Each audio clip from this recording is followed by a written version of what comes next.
ऐसा है कि मैं पालक मंत्री आपके द्वार में आज पूरे मुंबई में सबर्बन में जहाँ का पालक मंत्री हूँ घूम रहा हूँ। आज मेरी 9वीं ऐसी जनता दरबार की मीटिंग थी और उसमें कई सारे विषय आए थे। उसमें किसी का विषय आया कि मेरी पत्नी को पासपोर्ट रिजेक्ट हो गया, तो मैंने पुलिस ऑफिसर से पूछा कि भाई क्यों रिजेक्ट हो गया, तो उन्होंने बताया कि इनके बारे में कुछ वैलिड डॉक्यूमेंट इनके पास नहीं है।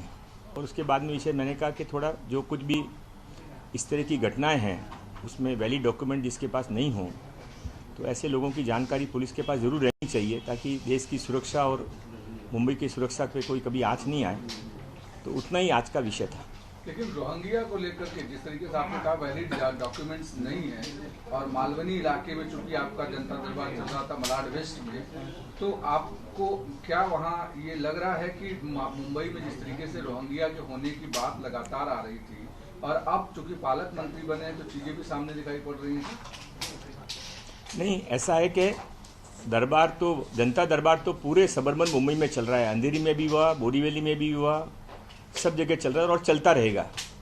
इसका जहाँ पर जो घटनाएं सामने आती है उसके लिए मैं योग्य आदेश देने की कोशिश करता हूँ और अब तक करीबन 1000 से ज़्यादा शिकायतों पर हमने लोगों को, ऑफिसर्स को निर्देश दिए हैं और बहुत अच्छे तरीके से लोगों का प्रतिसाद भी है। ये एक साधारण कंप्लेंट आई थी, उसको साधारण तरीके से ही कहा गया कि भाई जिसके पास में वैलिड डॉक्यूमेंट नहीं हो उसके बारे में जांच करके जो योग्य कार्रवाई वो पुलिस करेगी। 90 दिन का कुछ आपने वो जनरल हर एक में ही रहता है ना, जैसे हर एक को टाइम देना पड़ता है। जैसे कहीं पर था कि भाई यहाँ पर रिजर्वेशन प्रसूति गृह का था, अभी महानगर पालिका ने वहाँ जनरल हॉस्पिटल बना दिया, तो वहाँ के लोग आज आए थे कि हमारा प्रसूति गृह, हमारी महिलाएं कहाँ जाए।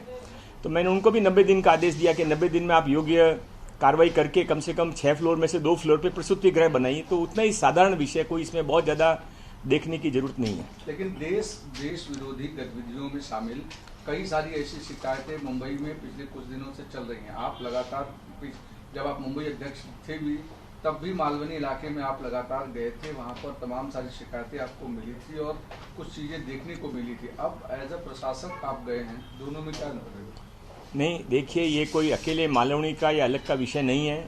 जब हम राजनीति में काम करते हैं, जनप्रतिनिधि होते हैं, तो जो भी शिकायतें हमारे सामने आती है, मैंने आपको बताया अभी तक 1000 से ज़्यादा शिकायतों का डिस्पोजल हमने किया है और जो शिकायतें सामने आती है उसको पहले रजिस्टर करते हैं, उनको बाकायदा नंबर से कॉल करते हैं, सारे ऑफिसर्स रहते हैं और उसके बाद में उसमें योग्य निर्देश देते हैं। केवल इतना ही विषय है।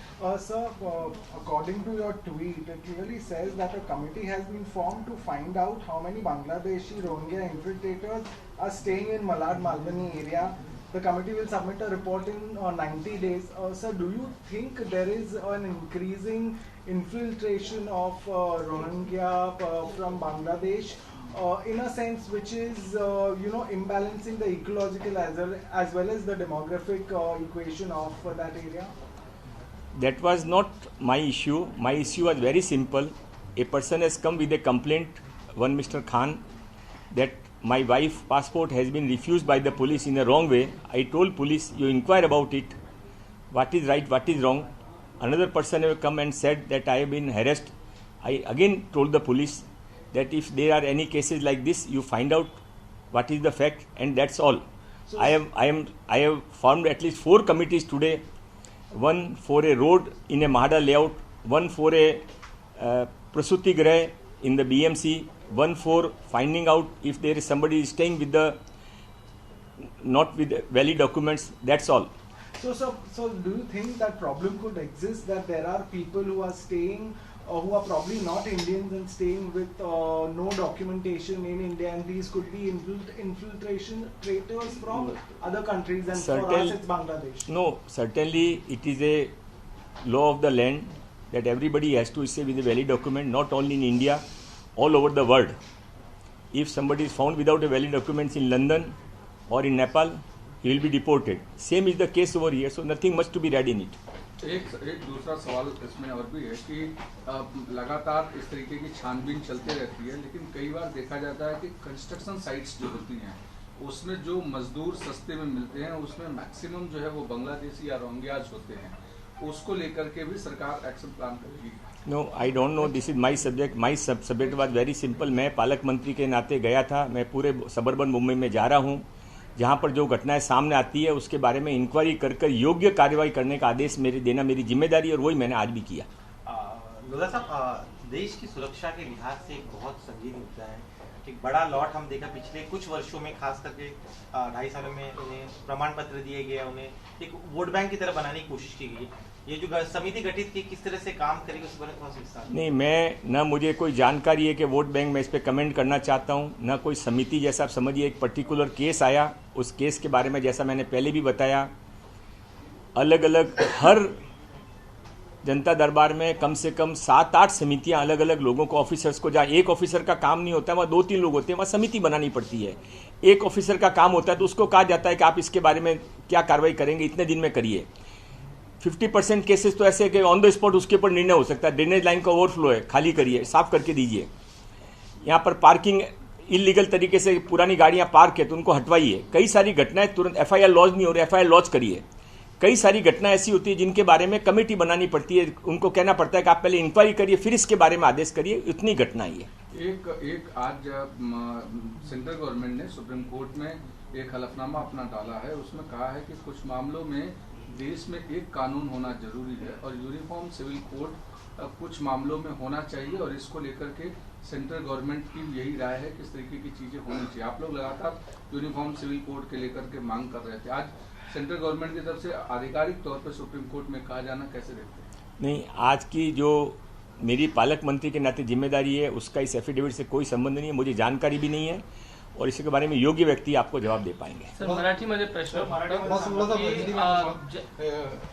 पहला सवाल कि जो स्टेप आपने बालोनी में जनता दरबार में उठाया है रोहिंग्या मुसलमान को बांग्लादेश का, क्या मुंबई में सिर्फ मलाड का मालवनी इलाका ही एकमात्र ऐसा क्षेत्र है, क्या मुंबई के और भी इलाके हैं? दूसरा क्षेत्र कि आपके इस उठाए गए कदम को लेकर कांग्रेस और शिवसेना की तरफ से रिएक्शन लग रहे हैं कि नजदीकी म्युनिसिपल कॉर्पोरेशन के इलेक्शन आने हैं, इसलिए बीजेपी जानबूझ के इस तरह के मुद्दे उठा रही है। इसका कोई चुनाव से संबंध नहीं है और ये मलाड मालवनी का भी विषय नहीं है। मैंने बार बार बताया है, मैं पालक मंत्री के नाते जहाँ पर जाता हूँ वहाँ पर जो शिकायत आती है, 1000 से ज़्यादा शिकायतों का अभी तक निराकरण किया है।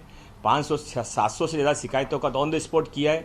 200-300 शिकायतों के अंदर ऑफिसर्स ने टाइम मांगा है कि हमको 30 दिन लगेंगे, 60 दिन लगेंगे, 6 महीने लगेंगे, उतना टाइम उनको दिया जाता है। That's all. सर, असा प्रश्न आहे की अनेकदा तुम्ही तुमच्या भाषणातून सुद्धा रोहिंग्या मुसलमान हे इलिगल पद्धतीने राहतात, बांगलादेशी मुसलमान इलिगल पद्धतीने राहतात, त्यांना काढलं गेलं पाहिजे यासाठी तुम्ही स्वतः खूप आक्रमक राहिलेला आहात। आता हा मुद्दा तुमच्या समोर आहे, तुम्ही पालकमंत्री आहात, कसा हा मुद्दा पुढे घेऊन जाणार, तडीच घेऊन जाणार? कोणी असेल त्यांच्याकडे जे व्हॅलिड पेपर नसेल तर हा सरकारची जिम्मेदारी आहे की त्यावर योग्य कारवाई केली पाहिजे। आज पालकमंत्रीचे नाते माझे 10वा जनता दरबार होता, ते मलाडमध्ये होता। तिथे कोणी आला की माझी बायकोला पासपोर्टचं ॲप्लिकेशन रिजेक्ट केलं आहे, ते चुकीच्या पद्धतीने केलं आहे। मी तिथले जे सिनियर इन्स्पेक्टर होतं त्याने विचारला की काय मॅटर आहे, त्याने सांगितलं की मी पूर्ण बघत घेतो। नंतर कोणी आला की हा मुद्दा उचलला, म्हणून मी सांगितला की त्याचे मुद्दे बार बार येत आहेत, तर तुम्ही एक 2-3 लोक ऑफिसर्स मिळून जे काही रिलिव्हंट ऑफिसर त्याने विचार करा आणि त्यामध्ये काय करू शकता ते सांगा। हा दॅट्स ऑल, हाच मुद्दा होता। डॉक्युमेंटमध्ये काही गोष्टी मुंबई अध्यक्ष असताना देखील मालाडच्या भागामध्ये तुम्ही आला होता, तिथे बांगलादेशावर कारवाईची मागणी केली होती, त्यानंतर सुद्धा कारवाई झाली नव्हती। आता तुम्ही पालकमंत्री म्हणून आहात, किती तुम्हाला बांगलादेशी सापडले, काही पोलिसांकडून आकडेवारी आली आहे का? हा माझा विषय नाही आहे। हा बांगलादेशी, रोहिंग्या किंवा कोणता विषय, ज्यांच्याकडे व्हॅलिड पेपर नाही आहे ते देशची सुरक्षा ते जोडून आपल्याला समजला पाहिजे। त्यासाठी एक मॅटर माझ्यासमोर कंप्लेंट आला होता, त्यासाठी मी योग्य इन्स्ट्रक्शन दिला। गृह विभागाला तुम्ही या सगळ्या संदर्भात काही पत्र देणार काय? तुमच्याकडे विषय आला होता त्यासाठी? असा मी परत सांगतो की हे विषय जो काही कंप्लेंट आला होता त्या कंप्लेंट पुरता लिमिट होता आणि ते कंप्लेंट पुरता ते आपली रिपोर्ट देईल। So you are trying to say there was only one person that came to light who Yes. did not have valid Yes, documentation, yes. based on which now you've set up a committee which will No, investigate it is this entire not. It has been said for that only कि वहाँ पर जो इस तरह की complaint आ रही है उसके कंप्लेंट के बारे में 2-3 कंप्लेंट्स आई थी, उस कंप्लेंट्स के बारे में वो इंक्वायरी करें। That's all. क्या मुंबई पुलिस से डेटा कलेक्ट करने की कोशिश करेंगे कि नहीं, ये मेरा विषय नहीं है। मेरा विषय पालक मंत्री के नाते जितना मेरा विषय था उतना मुझे किया। धन्यवाद, थैंक यू।